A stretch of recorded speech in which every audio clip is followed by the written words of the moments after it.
Hey everyone, this is Nathan Williams with BlackRain79.com, back here with another hand history review for you guys.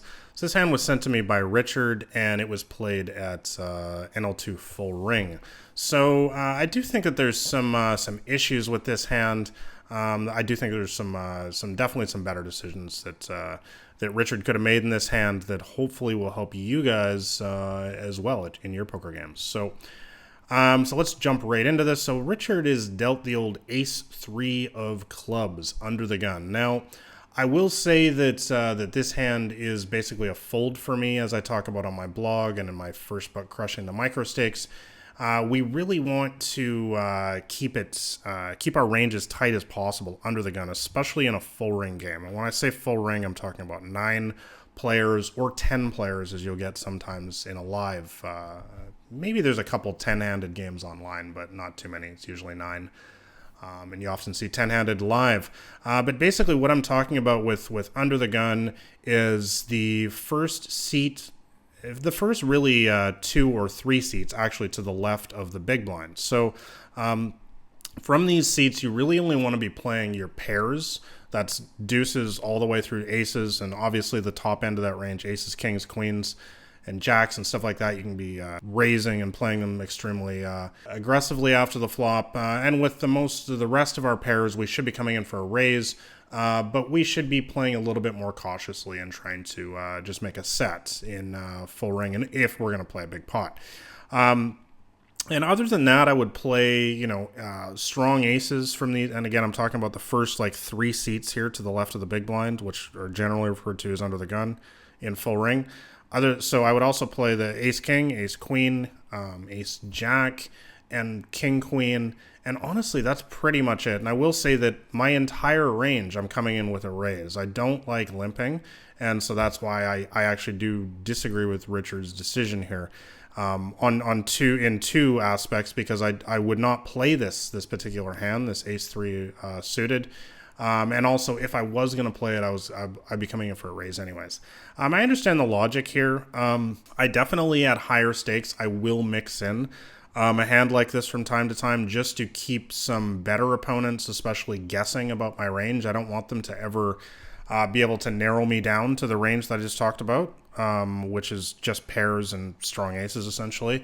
So I don't mind mixing in a small suited ace like this, or a suited connector, or even a one gapper or something like that from time to time. But as I always talk about on my blog, videos, books, everything, at stakes like this, NL2, keeping it simple is just by far the best approach in my opinion. So I tend to just play it by the book at these stakes, and this would be a fold for me 100% of the time.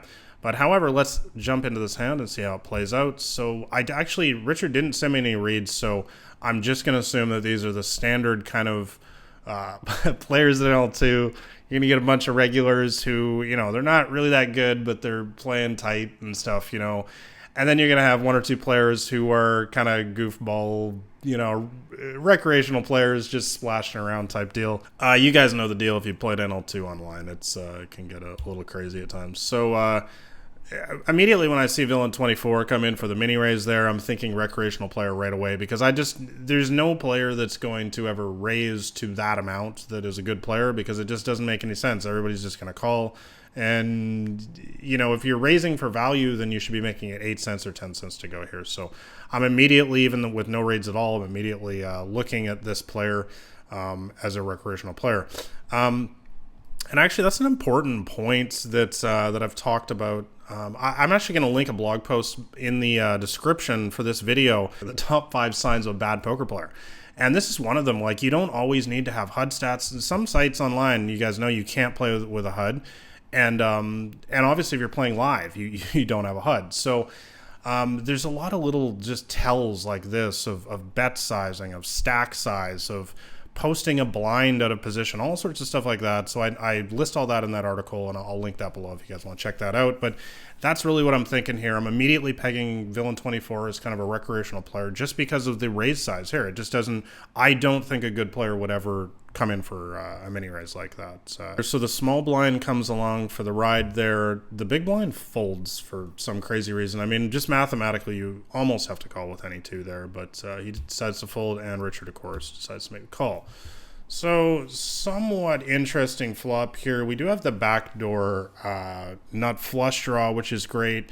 But you gotta realize as well that I mean, we obviously have, an overcard and we have an inside straight draw, but it's not really, it's not a straight draw to the nuts. It's something that I talk about a lot is making sure that you're always drawing to the nuts. Like if we hit the 4 here, somebody could easily have 7-8, and that's a disaster card for us if the 4 falls. Something I talk about at the end of my first book, Crushing the Microstakes, is really learning how to analyze a board like I just talked about and understand we're putting ourselves in a situation that we often refer to as reverse implied odds. And that means that if that card comes, once again, the 4, that could be the setup for us to lose our entire stack versus 7-8, which is obviously the nut straight in that scenario.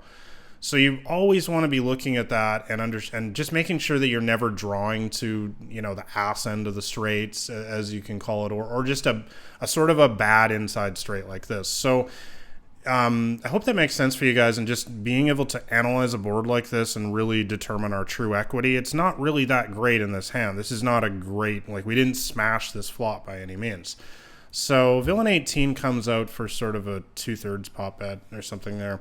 So given what I just said before this, I actually do prefer just fold in this spot. It's a reasonable bet size. Like if he came out, a lot of times in L2 you'll see these stupid silly bets of like 2 cents. Yes, of course we call that.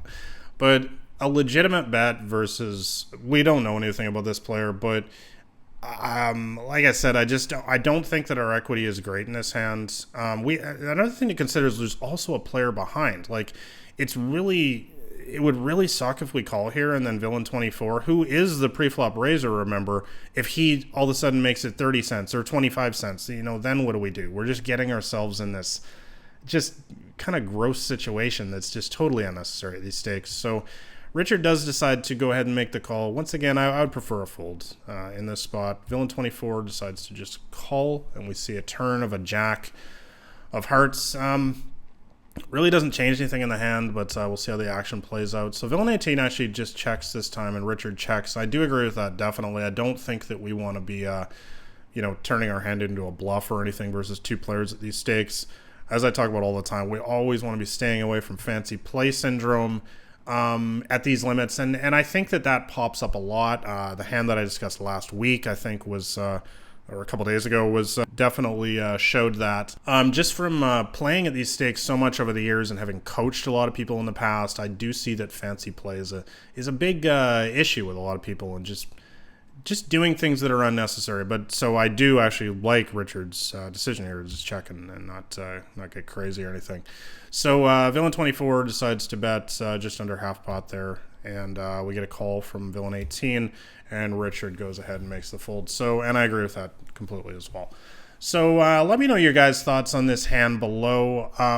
It's not really a super interesting spot, but the reason that I included this hand, obviously Richard sent it to me, and I think that the educational value here is just sticking to the fundamentals at NL2. I hope that my discussion of the range pre-flop was helpful for you guys. I often talk about in poker is it kind of being a snowball effect, where it's kind of like if you're at the top of the mountain and you've got a tiny little ball of snow. You roll it down the mountain and it's a huge ball of snow by the bottom of the hill. And that's kind of what I mean when I say the snowball effect in poker, is that little mistakes pre-flop, such as playing that hand from that position like I talked about, which is not a good decision in my opinion, it snowballs into just more and more mistakes later on in the hand that can allow us to just get in crappy spots, and a lot of this just kind of adds up over the long run. It's little leaks like this that can often lead to overall poor results in poker, which is obviously not what we're after. So I really, that's what I hope that this video was, how this video helped you guys just understand that we need to stick to the fundamentals and keep our range solid all the time. We should know exactly what hands we're playing from each position. That's why I've talked about in Crushing the Microstakes. I give you just the page 66, the exact hands that you play from every single position. And honestly, if you're just starting out, you're playing in L2 and L5, or $1, $2 live. I think you should just stick to that all the time. I don't think that there's any reason why you need to be getting fancy. Like I said, save that stuff for higher stakes where you want to start mixing in, you know, some small suited aces like Richard did in this hand, or some suited connectors under the gun. When you're playing against better players, just to sort of balance your range more. At stakes like this, there's really just no need for it. So overall, I hope this hand was useful for you guys. Let me know your thoughts in the comments below if you agree with my comments or on this hand, or if you disagree with them. Let me know below. Make sure you like this video and make sure you subscribe to my channel if you want to see lots more hands like this. And lastly, make sure you grab my free poker ebook below. It's the link in the description. That will give you my complete strategy on how I crush these stakes. So thanks a lot for watching, guys. This has been Nathan Williams with BlackRain79.com.